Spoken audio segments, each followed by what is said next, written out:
Bonjour à tous, je me présente Marie-Paule Bissot, je suis avocate au barreau de Bruxelles et de Liège. Et je pratique essentiellement le droit de la circulation routière. Alors pour ceux qui n'ont pas encore l'occasion, je vous invite à vous abonner justement à ma chaîne sur laquelle j'ai décidé de faire différentes petites vidéos concernant des situations que vous pourrez justement rencontrer et pour attirer votre attention sur certains sujets lorsque vous rencontrerez des problèmes en matière de circulation routière.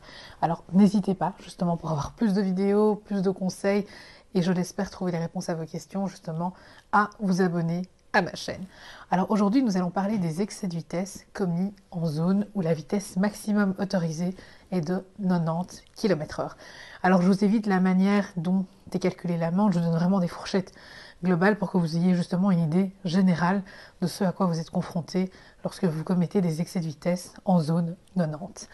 Alors lorsqu'en zone 90 vous roulez jusqu'à 110 km/h, vous aurez une demande de perception immédiate de 110 €. Lorsqu'en zone 90, vous roulerez jusqu'à 130 km/h, et bien là, on vous demandera de payer 230 €. Alors, dès que vous recevez la perception immédiate, et que c'est évidemment vous qui avez conduit, eh bien, je vous invite vraiment à payer cette amende le plus rapidement possible pour éviter justement que vous soyez convoqué au tribunal de police et que vous ayez tous les frais et les suppléments qui sont liés justement à une convocation au tribunal de police. Alors il faut savoir que lorsque vous roulez en zone 90 et que vous dépassez justement 130 km/h, et bien là malheureusement vous êtes directement convoqué au tribunal de police. Et en ce qui concerne l'amende, eh bien la fourchette est assez large, elle peut aller de 80 € à 4000 € et vous aurez une déchéance obligatoire, donc un retrait de permis obligatoire qui peut aller de 8 jours à 5 ans.